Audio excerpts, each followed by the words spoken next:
Hello dear student, स्वागत है आप सभी का आपके अपने YouTube channel Rahul commerce academy में। और आज हम पढ़ने वाले हैं Jharkhand academic council class 12th का ईटीपी यानी कि एंटरप्रेन्योरशिप यानी कि उद्यमिता का मॉडल पेपर सेट 1 का एमसीक्यूज का क्वेश्चन करेंगे। ठीक है, ईटीपी बहुत सारे स्टूडेंट आप लोग कमेंट कर रहे थे कि सर ईटीपी का वीडियो लाइए, ईटीपी बताइए डिटेल में। तो इस वीडियो में मैं आप लोगों को ईटीपी का मॉडल पेपर का सेट 1 का एमसीक्यूज का क्वेश्चन आंसर करवाऊंगा।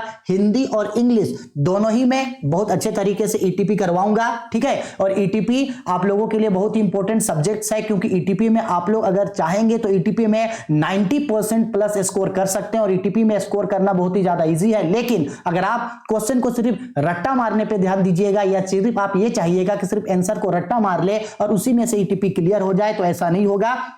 क्योंकि मैं बिलीव करता हूं कॉन्सेप्ट पे, मैं बिलीव करता हूं क्लियरिटी पे। रट रटाया विद्या आप कुछ दिन में भूल जाओगे। अभी अगर मान लो आप किसी भी मॉडल पेपर को पढ़ते हैं, उसका क्वेश्चन आंसर को रट्टा मार लोगे तो 2 दिन के बाद आप जो रट्टा मार रहे हैं उस चीज को आप भूल जाओगे। लेकिन अगर आपको कॉन्सेप्ट क्लियर रहेगा तो आप लाइफ में कभी भी उस चीज को नहीं भूलोगे। तो ध्यान रखना, अगर आप लाइफ में कुछ अचीव करना चाहते हैं, एजुकेशन के फील्ड में, पढ़ाई लिखाई में आगे बढ़ना चाहते हैं, तो हमेशा ध्यान रखना कॉन्सेप्ट पे ज्यादा फोकस करना, कॉन्सेप्ट्स को हमेशा क्लियर करके रखना। कभी भी रटा रटाया चीजों पे बिलीव मत करना और रटने पे खासकर ध्यान मत देना। अगर वीडियो थोड़ा लंबा भी बने तो भी कोई दिक्कत नहीं होगा। एक एक क्वेश्चन को इतना अच्छे तरीके से समझाएंगे कि दोबारा ईटीपी का मॉडल पेपर सेट 1 पे कोई भी दिक्कत आप लोगों को नहीं होगा। अगर सिर्फ आंसर चाहेंगे तो आंसर कमेंट करके बताइएगा, सिर्फ आंसर बता देंगे। लेकिन अगर आप लोग चाहते हैं कि अच्छे से पढ़े तो फिर पूरा वीडियो को ध्यान से अच्छे से देखिएगा। एक एक क्वेश्चन सब चीज डिटेल्ड में आप लोगों को समझाएंगे। पहले ईटीपी के बारे में कुछ चीजों को जान लो। ये जो ईटीपी जो आप लोगों का है, ईटीपी ध्यान से समझना, ये जो ईटीपी है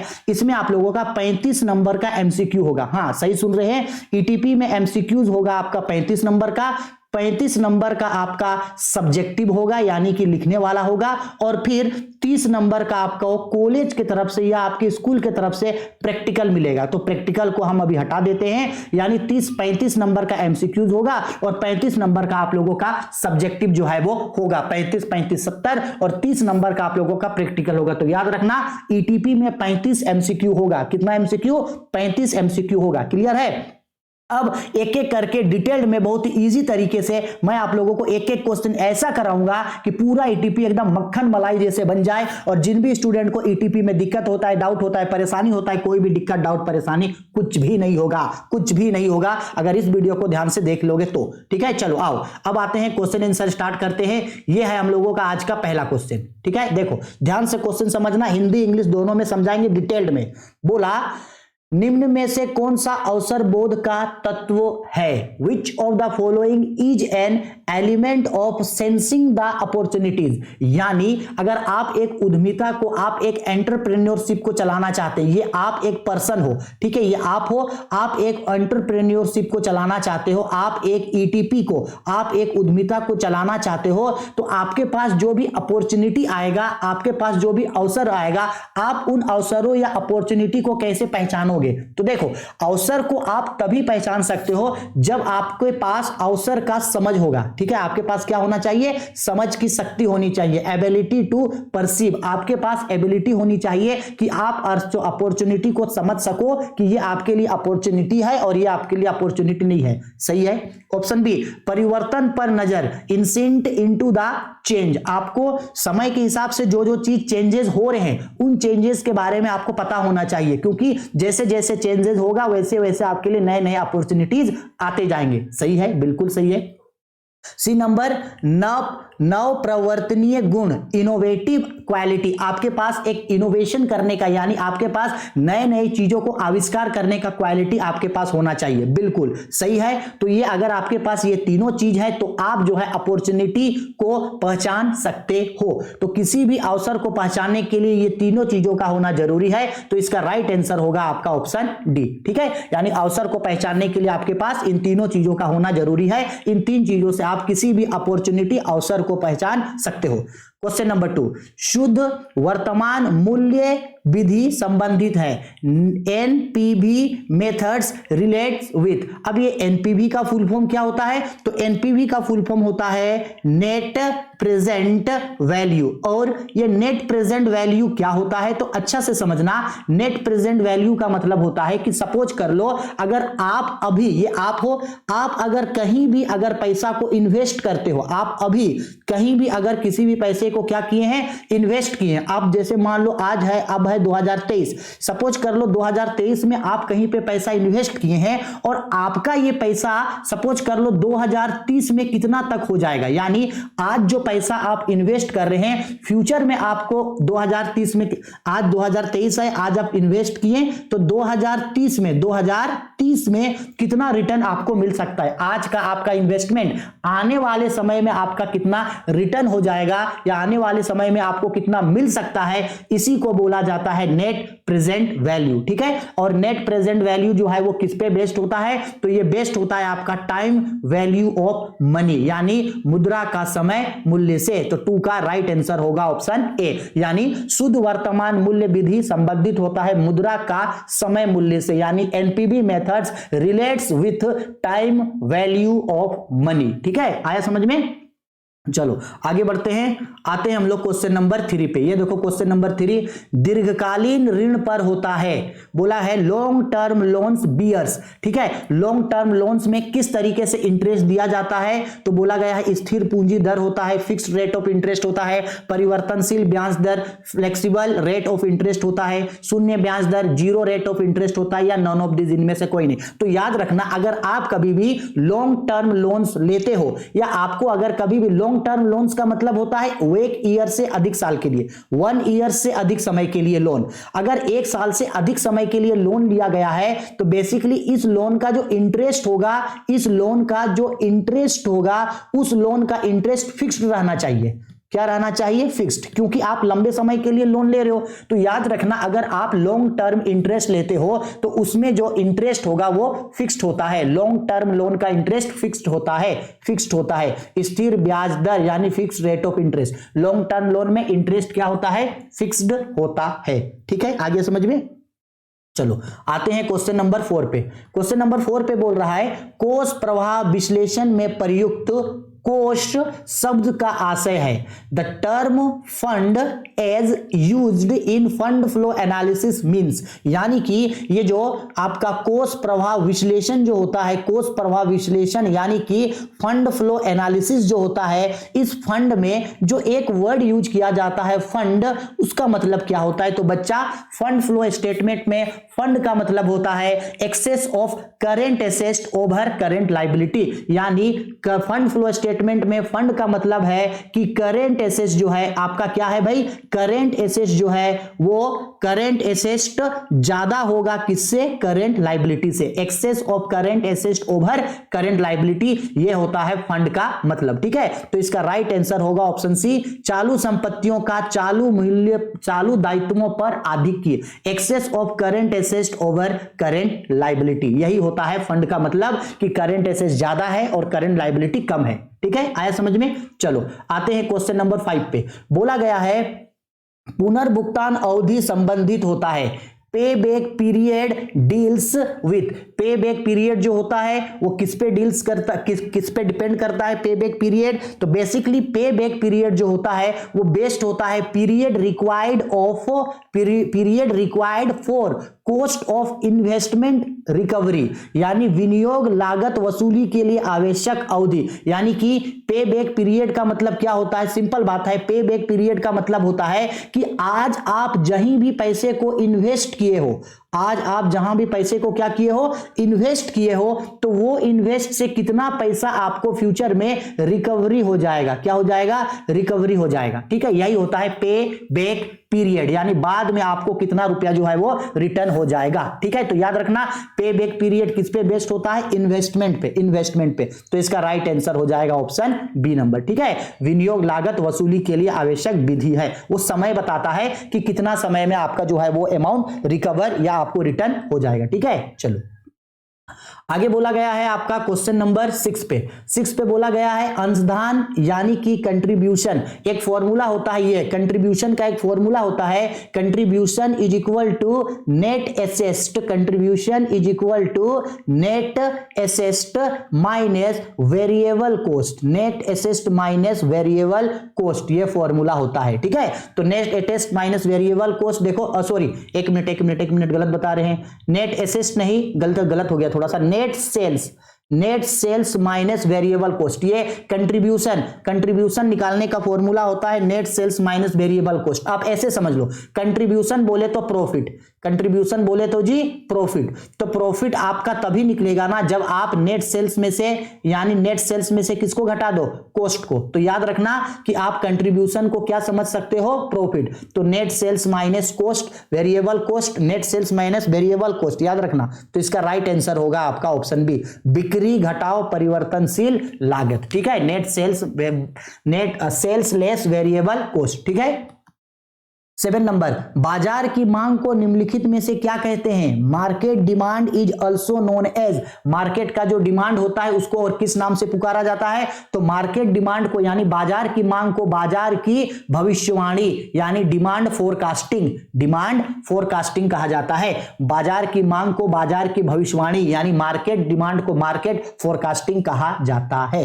ठीक है, चलो अब आते हैं क्वेश्चन नंबर 8 पे। ये हमारा क्वेश्चन नंबर 8 है। बोला गया है उद्यमी पूंजी विचार प्रस्तुत हुआ है, वेंचर कैपिटल व्यू वाज ऑर्गेनाइटेड इन, बोला गया है ये जो वर्ड है वेंचर कैपिटल, इस वेंचर कैपिटल का शुरुआत कौन से देश से हुआ था, तो वेंचर कैपिटल का शुरुआत हुआ था आपका अमेरिका से। कहां से, अमेरिका से। तो इसका राइट आंसर होगा ऑप्शन सी। ठीक है, आओ 9 नंबर, डॉट व्यवसायिक उपक्रम की, एक मिनट रुक जाओ, हाँ, डॉट व्यवसायिक उपक्रम व्यवसायिक अवसरों की खोज के रूप में परिभाषित की जाती है। Dot is defined as the discovery of business opportunity, यहां से किसको आप बिजनेस अपॉर्चुनिटी के रूप में समझ सकते हो, तो इनोवेशन यानी कि आविष्कार व्यवसायिक अवसरों की खोज के रूप में परिभाषित की जाती है। यानी इनोवेशन जो होता है वो बिजनेस में नया नया अपॉर्चुनिटी बनाता है, यानी ये जो इनोवेशन है वो बिजनेस में नया नया क्या बनाता है, बिजनेस में नया नया अपॉर्चुनिटी क्रिएट करता है। ठीक है, तो आपका 9 नंबर का आंसर हो जाएगा बी। ठीक है, आया समझ में। क्वेश्चन नंबर आते हैं 10 में। बोला जा रहा है नियोजन होता है प्लानिंग इज, बच्चा ये तो पता है, बिजनेस स्टडी कल ही इसके बारे में आप लोगों को पढ़ाए थे कि जो प्लानिंग होता है वो प्लानिंग आप शॉर्ट टर्म के लिए भी कर सकते हो, मिडिल टर्म के लिए भी कर सकते हो, लॉन्ग टर्म के लिए भी कर सकते हो, तीनों ही टर्म के लिए प्लानिंग होता है। तो इसका राइट आंसर होगा ऑप्शन डी, इनमें से सभी। शॉर्ट टर्म का मतलब क्या होता है, ध्यान से समझना, अगर आप 1 साल से कम समय के लिए प्लानिंग करते हो, less than 1 year, less than 1 year, कितना से कम जी, 1 ईयर से कम, या अप टू 1 ईयर, यानी 1 साल तक का जो प्लानिंग होता है वो कहलाता है शॉर्ट टर्म प्लानिंग। अब 1 साल से लेकर के 3 साल तक का जो प्लानिंग होता है वो कहलाता है middle term planning. Long term planning का मतलब होता है 3 ईयर से एबव।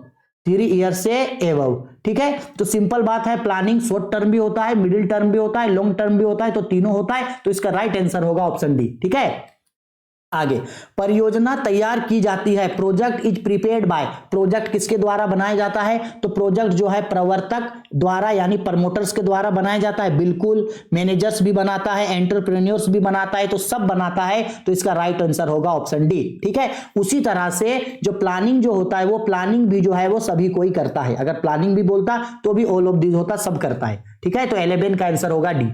आगे बढ़ते हैं, अकाउंटेंसी का क्वेश्चन, आदर्श चालू अनुपात है, आइडल करंट रेशियो इज, कल भी बताए थे आप लोगों को कि आइडल करंट रेशियो क्या है, तो आइडल करंट रेशियो होता है आपका 2:1, आइडल करंट रेशियो। इसी के जगह अगर आइडल क्विक रेशियो पूछता, आइडल क्विक रेशियो, ठीक है, तो हमको पता है आइडल क्विक रेशियो होता है 1:1, आइडल क्विक रेशियो बोलो या तो फिर idle liquid ratio, idle liquid ratio, तो आइडल लिक्विड रेशियो भी आपका यही होता है 1:1, लेकिन आइडल करंट रेशियो जो होता है वो क्या होता है आपका 2:1। तो इसका राइट आंसर होगा ऑप्शन ए। ठीक है, आ गया समझ में। चलो आते हैं क्वेश्चन नंबर 13 पे।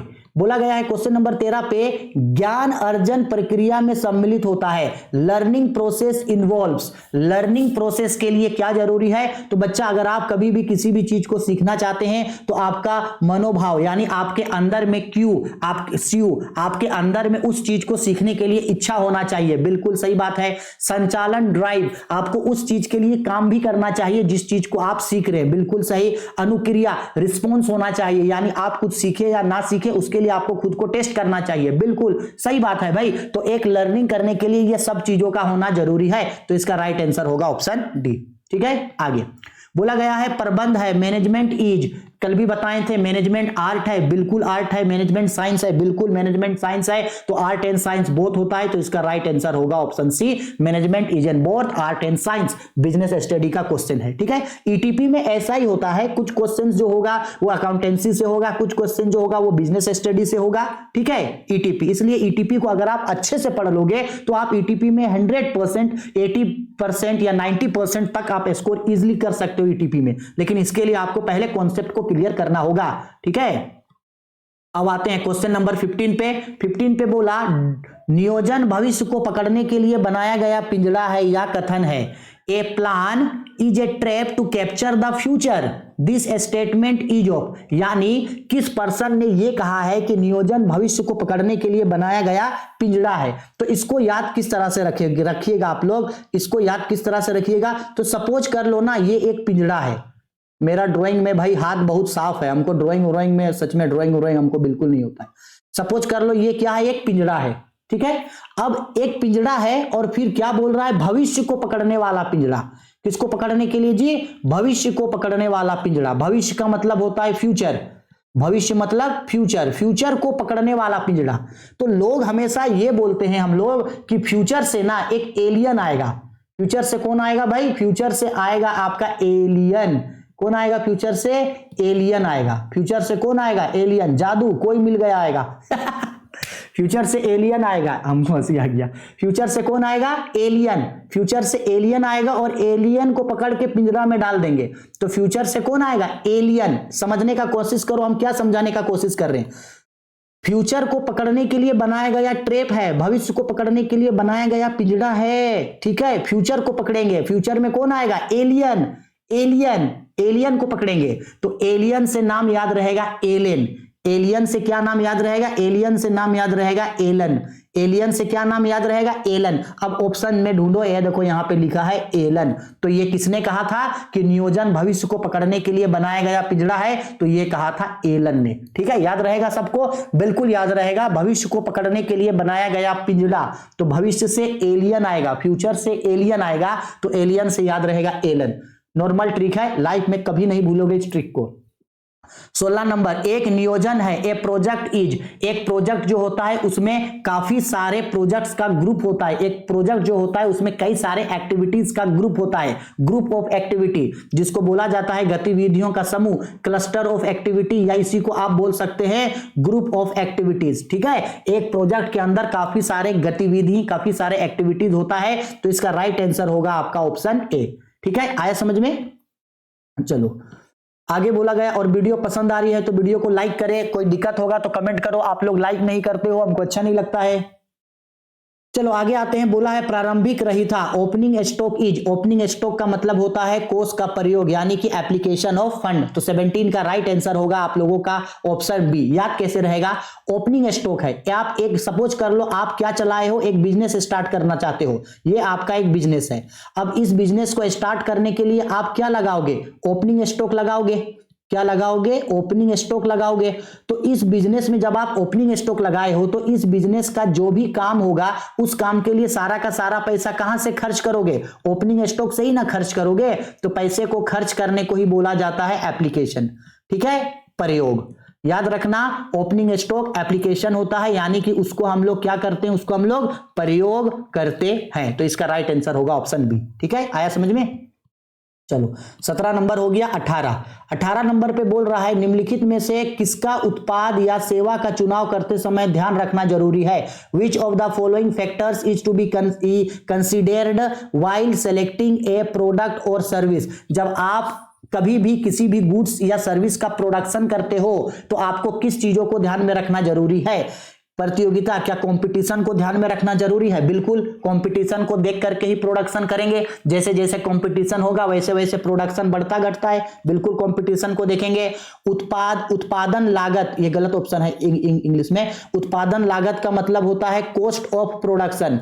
उत्पादन लागत मतलब कॉस्ट ऑफ प्रोडक्शन। क्या उस प्रोडक्शन का कॉस्ट को देखेंगे? बिल्कुल सर, प्रोडक्शन को तो कॉस्ट को तो देखेंगे ही, क्योंकि अगर किसी भी गुड्स के लिए कॉस्ट ज्यादा लगता है तो प्रोडक्शन कम हो जाता है, कॉस्ट कम लगता है तो प्रोडक्शन ज्यादा होता है, प्रोडक्शन को देखेंगे। लाभ की संभावना, प्रॉफिट पॉसिबिलिटी, बिल्कुल प्रॉफिट को देख के भी जिस गुड्स पे प्रॉफिट ज्यादा है प्रोडक्शन ज्यादा करेंगे, प्रॉफिट कम है प्रोडक्शन कम करेंगे, तो सब देखते हैं। तो इनमें से सभी इसका राइट आंसर होगा ऑप्शन डी, यानी प्रोडक्शन, गुड्स एंड सर्विसेज का प्रोडक्शन करने के लिए इन सभी चीजों को ध्यान में रखा जाता है। ठीक है, आओ क्वेश्चन नंबर 19 बोला गया श्रम गहन प्रौद्योगिकी उपयोगी है। Labour incentive technique is useful, यानी किस तरीके के कंट्री के लिए जो है वो लेबर यानी कि श्रम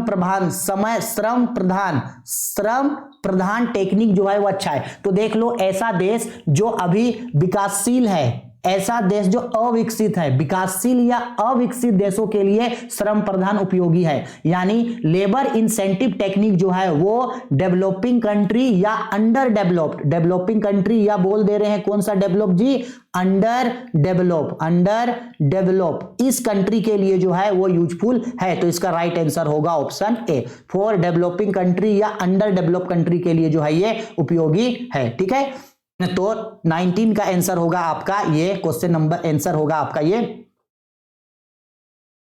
ए नंबर। 20 पे बोला विस्तारीकरण परियोजना मदद करती है, एक्सपेंशंस प्रोजेक्ट्स हेल्प्स इन। जो एक्सपेंशंस प्रोजेक्ट होता है वो एक्सपेंशंस प्रोजेक्ट किस चीज में हेल्प करता है? तो वो हेल्प करता है आपको अवसरों का लाभ उठाने में। जो एक्स्ट्रा जो अपॉर्चुनिटी मिलता है उस एक्स्ट्रा अपॉर्चुनिटी को ग्रैब करने के लिए, उस एक्स्ट्रा अपॉर्चुनिटी को प्रयोग करने के लिए आपको मदद करता है। तो इसका राइट आंसर होगा ऑप्शन सी, अतिरिक्त अवसरों का लाभ उठाने के लिए जो है, यानी इनहैंसिंग एडिशनल अपॉर्चुनिटी, अलग से जो अपॉर्चुनिटी मिलता है आपको उसको ग्रैब करने के लिए, उस अपॉर्चुनिटी को प्राप्त कर लेने के लिए जो है ये परियोजना आपका मदद करता है। ठीक है, 20 हो गया। अब आते हैं क्वेश्चन नंबर 21 पे। 21 नंबर पे बोल रहा है प्रबंध एक पेशा है या कथन है, management is profession, this statement is of. Most important question, यानी किसने कहा है कि प्रबंध एक पेशा है, किसने कहा है कि मैनेजमेंट इज ए प्रोफेशन, प्रबंध क्या है, एक पेशा है। तो देखो इसको कैसे याद रहेगा, पेशा से याद रहेगा पैसा, पैसा से याद रहेगा पैसा, पैसा से क्या याद रहेगा, पैसा। गाना सुने हैं, पैसे पैसे करती है ना गाना? ठीक है, चलो सबको गाना तो सबको बड़ा याद रहता है। चलो, पैसा से क्या याद रहेगा, पैसा, और पैसा पैसा वही चिल्लाएगा जिसके पास सबसे ज्यादा पैसा होगा। और पैसे के मामले में सबसे ज्यादा पैसा किसके पास है, अमेरिका के पास। अमेरिका, पैसा पैसा कौन चिल्लाएगा, अमेरिका। ठीक है, तो याद रहेगा मैनेजमेंट एक पेशा है, पेशा यानी पैसा, पैसे के बारे में कौन बोलता है, अमेरिका। तो पैसा पैसा कौन चिल्लाएगा, अमेरिका। तो ऑप्शन में ढूंढना अमेरिका। अमेरिका प्रबंध एसोसिएशन यानी अमेरिकन मैनेजमेंट एसोसिएशन ने कहा था कि मैनेजमेंट इज ए प्रोफेशन, प्रबंध एक पेशा है। आया समझ में? देखो, कोई चीजों को याद करने का ना एक कॉन्सेप्ट होता है, और हम सच बोल रहे हैं, इस कॉन्सेप्ट को याद रहेगा। पैसा पैसा यानी कि अमेरिका चिल्लाएगा, तो इसको आप कभी भी लाइफ में नहीं भूलोगे इस चीज को। ठीक है, आओ क्वेश्चन नंबर 28। ये बोला गया है 28 नंबर पे, आर्थिक सहायता है, सब्सिडरी इज। सब्सिडरी का मतलब होता है पुनः भुगतान यानी कि रीपेमेंट। सब्सिडरी का मतलब क्या होता है, सपोज कर लो, देखो आपने गैस लिया, ये गैस है, देखो मेरा ड्राइंग, मतलब हम क्या बोले जी, मेरा ड्राइंग इतना खराब है कि सपोज कर लो ये गैस है, क्या है ये गैस। ओह बन जाओ ड्राइंग, बन जाओ, बन गया। अरे देख लो भाई ये गैस है, सपोज कर लो। हाँ, अगर मान लो गैस, अगर सपोज कर लो गैस अगर अभी 1130 रुपया वो ई है, सिलेंडर है, ठीक। अगर आप 1130 रुपया में गैस भराते हो तो 1130 रुपया आपको गवर्नमेंट नहीं काटेगा। उज्ज्वला योजना के तहत गैस मिला है ना, तो भारत सरकार आपका सब्सिडी आपको वापस कर देगा। यानी आप जो पेमेंट किए हैं उसको वो भारत सरकार क्या कर देगा भाई, रीपेमेंट कर देगा। तो रीपेमेंट करने को ही तो सब्सिडी बोलते हैं। तो सब्सिडी का मतलब क्या होता है, रीपेमेंट करना। समझ में आया कि नहीं आया? ठीक है, चलो सब्सिडरी मतलब रीपेमेंट। चलो 22 हो गया। अब आते हैं क्वेश्चन नंबर 23 पे। 23 नंबर पे बोला गया है क्वेश्चन पे, उपक्रम का चुनाव निर्भर करता है, selection of an enterprises depend on. जब आप एक उपक्रम का चुनाव करते हैं तो उपक्रम का चुनाव करते समय आपको किन बातों को ध्यान में रखना चाहिए? बोला गया उपक्रम का चुनाव करने के लिए एकाकी व्यापार, सोल ट्रेड का होना जरूरी है? नहीं जी, बिल्कुल नहीं। साहसी का अधिकार, क्या राइट्स होना चाहिए, राइट्स ऑफ एंटरप्रेन्योर? नहीं, बिल्कुल नहीं। साहसी का स्वयं की योग्यता, सेल्फ एबिलिटी ऑफ एंटरप्रेन्योर? हाँ बिल्कुल। एंटरप्रेन्योर मतलब होता है वो आदमी जो उस ईटीपी को चलाएगा। हाँ जी, आप किसी भी बिजनेस को सेलेक्ट तब करते हो जब आपके पास एबिलिटी है। एबिलिटी है तो बिजनेस को आप चला सकते हो। तो इसका राइट आंसर होगा ऑप्शन सी। ठीक है, आते हैं क्वेश्चन नंबर 24 पे। भारत सरकार द्वारा निर्गमित दिशा निर्देश के अनुसार साहसिक पूंजी कोष के ऋण क्षमता अनुपात निम्न है। According to the guidance issued by government of India, डेब्ट equity ratio venture capital fund is, यानी भारत सरकार के द्वारा ये जो ज्वाइंट वेंचर है, उस ज्वाइंट वेंचर का जो कैपिटल है, उस कैपिटल का ऋण शोधन क्षमता कितना है? डेब्ट इक्विटी रेशियो इंडियन गवर्नमेंट के रिगार्डिंग कितना होना चाहिए? तो 1.5 होना चाहिए। ठीक है, तो 24 का आंसर होगा आपका ए नंबर। ठीक है, आया समझ में? आगे बढ़ते हैं, आते हैं क्वेश्चन नंबर 25 पे। बोला गया है निम्न में से कौन सा घटक बाजार मूल्यांकन पर प्रभाव डालता है? Which of the following factors affecting market assessment, यानी इन चारों में से कौन सा चीज है जो मार्केट को इफेक्ट करता है? तो भाई मार्केट जो है उसको इफेक्ट करता है आपका माइक्रो इन्वायरमेंट, सूक्ष्म वातावरण। क्योंकि देखो ये प्रोडक्शन कॉस्ट और डिमांड, ये दोनों ही मार्केट को इफेक्ट करता है, और ये दोनों ही आपका किसमें आता है? माइक्रो इन्वायरमेंट में आता है। आया समझ में? किसमें आता है? ये दोनों मार्केट इन्वायरमेंट में। इसलिए याद रखना, सूक्ष्म वातावरण यानी माइक्रो इन्वायरमेंट जो है वो मार्केट असेसमेंट को इफेक्ट करता है। आ गया समझ में? ठीक है, आओ। बोला गया है वर्तमान उत्पादन व्यवस्था वास्तव में present production system in fact is, यानी प्रेजेंट प्रोडक्शन सिस्टम जो है एक्चुअल में क्या है? तो आपका प्रेजेंट प्रोडक्शन सिस्टम आज के समय में एक इनडायरेक्ट प्रोडक्शन सिस्टम है, अप्रत्यक्ष उत्पाद विधि है। इनडायरेक्ट प्रोडक्शन है। ठीक है, प्रेजेंट प्रोडक्शन सिस्टम आज का प्रोडक्शन करने का जो तरीका है वो क्या होता है? इनडायरेक्ट तरीका है। क्या है भाई? इनडायरेक्ट तरीका है। ठीक है, 26 हो गया। क्वेश्चन नंबर 27 नंबर पे बोला गया है विपणन व्यय भार है, मार्केटिंग एक्सपेंडिचर इज बर्डन। बोला गया है कि मार्केट का जो भी खर्चा है, मार्केट का खर्चा लास्ट में वसूल किससे किया जाता है? बच्चा याद है, मार्केट का लास्ट में खर्चा ना हम लोगों से वसूला जाता है। किससे वसूला जाता है? हम लोगों से, यानी कि उपभोक्ताओं से वसूला जाता है। उपभोक्ताओं से यानी कि किससे वसूला जाता है? ग्राहकों से, यानी कि किससे वसूला जाता है जी? कस्टमर्स से। किससे वसूला जाता है? कस्टमर्स से वसूला जाता है। क्योंकि देखो हम ही लोग है ना जो किसी भी सामान को खरीदते हैं, और हम ही लोग है ना टैक्स का पेड करते हैं। जो सामान बना है उसका भी पैसा पेड करो, जो टैक्स है उसका भी पैसा पेड करो। यानी मार्केट का जो भी खर्चा है वो मार्केट का खर्चा लास्ट में किससे वसूला जाता है? कंज्यूमर से वसूला जाता है। ठीक है, तो इसका राइट आंसर होगा ऑप्शन सी, उपभोक्ताओं पर, कंज्यूमर पर। मार्केटिंग का जो भी खर्चा है वो किस पे चार्ज किया जाता है? उपभोक्ताओं पर। ठीक है, ये तो नॉर्मल बात है। 28 नंबर बोला गया, 28 नंबर क्वेश्चन पे स्थानापन्न में आसान है, इजी इन फॉर्मेशन इज, यानी स्थापना मतलब स्टार्ट करना। स्थापना मतलब क्या होता है? स्टार्ट करना। कि इन चारों में से किसको हम लोग बहुत ही इजी तरीके से स्टार्ट कर सकते हैं? तो सबसे इजी तरीके से स्टार्ट होता है सोल ट्रेडिंग। एकाकी व्यापार बहुत ही इजी तरीके से स्टार्ट होता है। क्यों सर? एकाकी व्यापार इसलिए स्टार्ट होता है क्योंकि एक अकेला आदमी उस बिजनेस का मालिक होता है। एक अकेला आदमी उस बिजनेस में कैपिटल लगाएगा और बिजनेस को स्टार्ट कर देगा, और वैसे ही आसानी से बिजनेस को बंद भी किया जा सकता है, एकाकी व्यापार। ठीक है, चलो आगे आते हैं। क्वेश्चन नंबर 29 पे बोल रहा है नग्न ऋण पत्र होते हैं, नेकेड डिवेंचर्स आर। याद रखना, नेकेड डिवेंचर्स जो होते हैं वो असुरक्षित होते हैं। क्या होते हैं? असुरक्षित, यानी अनसिक्योर्ड। नेकेड मतलब होता है ऐसा डिवेंचर जो एकदम ओपन हो। ठीक है, और आपका कोई भी प्रॉपर्टी है जो बहुत ज्यादा ओपन में है तो वो आपके लिए सेफ नहीं है, सिंपल बात है। तो नेकेड डिवेंचर क्या होता है? असुरक्षित होते हैं। ठीक है, चलो आगे बोला 30 नंबर पे बोला गया है व्यवसाय का डॉट डॉट डॉट भी व्यवसाय के प्रारूप को निर्धारित करता है। The dot dot dot of a business also determine the form of business organisation. तो अब इसका राइट आंसर होगा आपका ऑप्शन सी, व्यवसाय का अध्ययन यानी उसका आकार भी जो है उसके फॉर्मेशन को डिफाइन करता है। ठीक है, चलो हमको थोड़ा सा डाउट है कि हमको लग रहा है कि शायद 30 का आंसर जो है शायद ए या सी में से कोई होगा। तो अगर कोई स्टूडेंट जो इस वीडियो को अब तक देख रहे हैं, अगर उसको इन 30 नंबर का क्वेश्चन आंसर अगर हम जो सी बताए अगर वो डाउट लगता है, अगर ए होगा तो वो भी कमेंट बॉक्स पे कमेंट करके बताइएगा, मैं आपके आंसर को जो है वो पिन कर दूंगा। ठीक है, ए और सी में से कोई होगा, हम दोनों में थोड़ा सा कंफ्यूजन है। ठीक है, चलो 31 नंबर क्वेश्चन पे बोला गया है शुद्ध कार्यशील पूंजी का अर्थ है नेट वर्किंग कैपिटल मींस। तो बच्चा सिंपल सा बात है, working capital is equal to formula होता है current asset minus current liability. ये इसका क्या होता है, फॉर्मूला होता है current asset minus current liability. तो इसका राइट आंसर होगा ऑप्शन ए, 31 का आंसर होगा आपका ए। ठीक है, ये तो नॉर्मल फॉर्मूला है।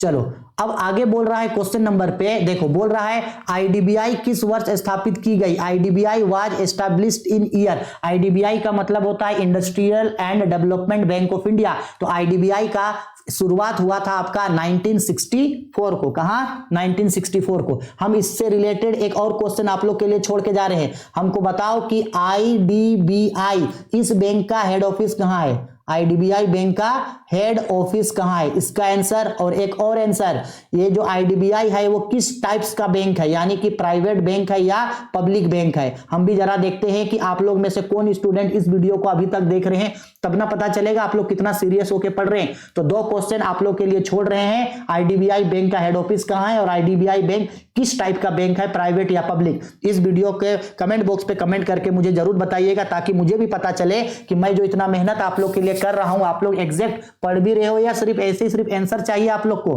तो इन आईडीबीआई से रिलेटेड ये 2 क्वेश्चन मुझे कमेंट करके बता देना। अब आते हैं 33 नंबर पे, बोला गया है अस्थाई लागत प्रति इकाई बढ़ती है जब fixed cost per unit increased when, यानी किसी भी गुड्स का जो प्राइस है वो प्राइस इंक्रीज कब होता है। तो सिंपल सा बात है, किसी भी गुड्स का प्राइस जो है वो इंक्रीज तब होगा जब उसका प्रोडक्शन घटते जाएगा, क्योंकि प्रोडक्शन जब घटेगा तब उसका प्राइस जो है वो धीरे धीरे इंक्रीज होने लगेगा। ठीक है, क्योंकि देखो अगर मान लो आप एक पर्सन हो, ठीक है, पर्सन हो, सपोज कर लो अगर हम आपको ये बोलते हैं कि आप 100 रोटी बनाओ, 100 रोटी, और फिर हम आपको बोलेंगे कि सिर्फ 10 रोटी बनाओ, तो बताओ 100 रोटी और 10 रोटी में से आपको सबसे अच्छा कौन सा रोटी बनाने में लगेगा। सर 10 रोटी, 10 रोटी बनाने में सबसे अच्छा लगेगा। अब 10 रोटी बनाओगे तो आप अपना अच्छा से अच्छा बेस्ट दोगे, और वहीं अगर 100 रोटी बनाना है तो जल्दी जल्दी 100 रोटी बनाओगे, तो कोई 100 रोटी में कोई रोटी जला होगा, कोई रोटी कच्चा होगा। वैसे ही अगर कॉस्ट अगर मान लो प्रोडक्शन अगर कम होता है तो हर प्रोड्यूसर यही चाहता है कि बेस्ट गुड्स एंड सर्विसेज का प्रोडक्शन करे। तो इस समय में उस गुड्स पे जो कॉस्ट है वो ज्यादा लगाता है, जिससे कॉस्ट उसका इंक्रीज हो जाएगा जब उसका प्रोडक्शन क्या होगा, डिक्रीज होगा। ठीक है, आया समझ में। 34 नंबर क्वेश्चन, एकाकीकरण से अभिप्राय है इंटीग्रेशन मींस। एकीकरण का मतलब होता है 2 या 2 से अधिक कंपनी आपस में क्या हो जाएगा, मिल जाएगा। 2 या 2 से अधिक कंपनी आपस में क्या हो जाएगा, मिल जाएगा। तो इंटीग्रेशन होने से दोनों होता है, कंपनी इंटरनली भी डेवलप करता है और एक्सटर्नली भी डेवलप करता है, दोनों होता है। तो इसका राइट आंसर होगा आपका ऑप्शन सी नंबर। ठीक है, दोनों इंटरनली और एक्सटर्नली दोनों ही तरीके से जो है वो आपका एकीकरण हो सकता है। Nature of merger and nature of purchaser, ठीक है, ये दोनों पे होता है। 35 लास्ट क्वेश्चन, क्योंकि ईटीपी में 35 क्वेश्चन है। अच्छे ब्रांड की विशेषता है the character statistics of a good brand. BST का क्वेश्चन है, बीएसटी में है ये चैप्टर मार्केटिंग में। एक अच्छे ब्रांड में क्या विशेषता होता है, क्या उसका सूक्ष्म नाम, क्या ब्रांड का नाम छोटा होना चाहिए, बिल्कुल। मेमोरेबल, याद रखने में आसानी होना चाहिए, बिल्कुल। एट्रैक्टिव, आकर्षित होना चाहिए, बिल्कुल। तीनों होना चाहिए। तो इसका राइट आंसर होगा ऑप्शन डी। ठीक है, आई होप सारा क्वेश्चन समझ में आ गया होगा। कोई भी क्वेश्चन में दिक्कत, डाउट, परेशानी है तो बेझिझक वीडियो के कमेंट बॉक्स पे कमेंट करके पूछ लेना, और जिन क्वेश्चंस का आंसर मैंने आप लोगों के लिए छोड़ा है उस क्वेश्चन का आंसर मुझे कमेंट बॉक्स पे कमेंट करके आप लोग जरूर बता दोगे। चलो ठीक है, इसके बाद मिलते हैं नेक्स्ट वीडियो में।